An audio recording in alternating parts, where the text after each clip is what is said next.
Alright, so today what we're going to do is we're going to take a look at my Audi A4 2010. Currently has no climate control, so it's got no heat, no AC. This should be the same for the A5, I believe, B8 model. So what happens is, a lot of the time they don't just die, they have an intermittent problem where they'll be working and then they're not. And in order to drop the unit, you will have a screw in this top right and one by the valet right there. One will be directly back there, right here, and right here. And then you pop off this kick panel on the other side, and just generally right in the top, it's going to be right there. And then directly here and here, you're going to have another bolt. They are 8 mils. You do not have to pop out this unit. Once you've dropped it, the cable is plenty long enough that once it's on the ground, you have the ability to just kind of unplug it from there. Now, before you do that, this little panel under here, this little styrofoam guy right there. So, in the bottom left, you can see a bolt. In center, you can see one, and then top right area. You don't need a tool for those. You just unscrew them, drop it, and it's pretty foldable. You can take it right out. Then you've got one of the bolts there, and the other one's right there. Once you drop the unit, you have to take out the resistor. And once you've taken out the resistor, all you've got to do is turn the blower motor counterclockwise and it'll drop out. So what I found out is it's about 8 mils that need to come out. You got one here, here, here, one way back there. There's 2 underneath the unit, and this guy right here. Obviously what I would say, don't do what I did. Take out your bottoms first.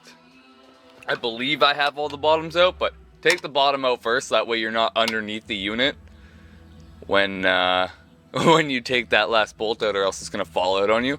So take the bottom out and work up to the top. Alright, so we got the glove box dropped, and it would seem like you actually don't need to disconnect any of these wires unless you're taking the unit out, which I'm going to be. But in order to drop the unit, there's plenty of length that, you know, you're not going to damage anything leaving them in until you drop it. I stick a little backlight back here and looked in.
As you guys can see, it's all buttoned back up.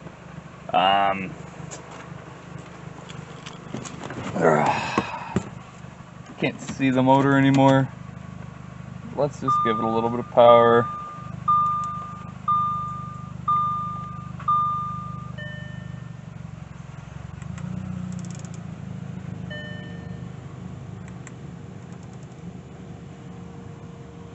can't hear it, but it's definitely on. Without the car being started, it will only let me put it to 7, so let's turn her on, see what we got. Alright guys, so I got it all buttoned back together, and let's give it one more try now that everything's buttoned back together. She is good. We got it on defrost, got some nice air. It's not bad. Let's turn off AC because we don't want none of that. Well, there we go.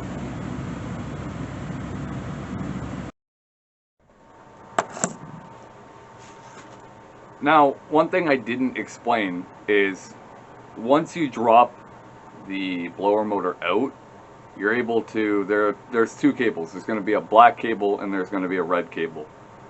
And what you're able to do is just put some alligator clips or something on there.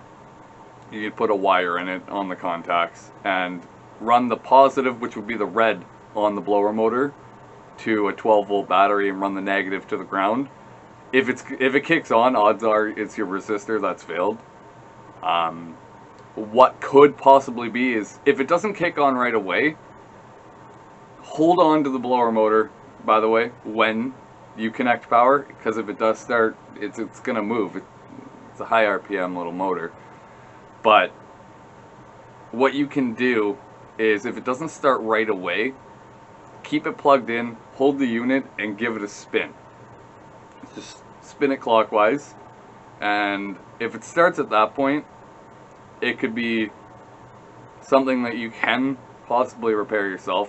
It's got 2 silver clips on the back. You pop off the silver clips and you go into the unit. It's got 2 clips on opposite sides, and you can pop those open. You take off the top 2 clips, and you can see if the brushes are making contact. If they're not, you might just need to reseat the spring. But while you're in there, I would say get a non-conductive grease and lubricate the bearing.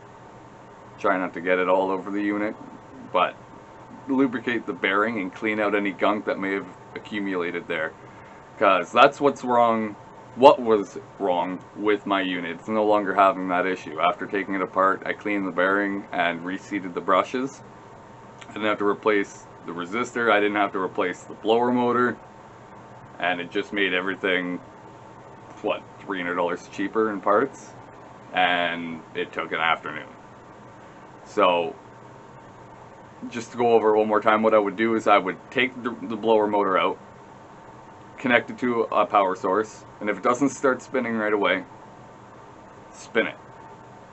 If it starts spinning, once you've given it that little push, then I would say it's probably your brushes either not making proper contact, or it could be your bearing.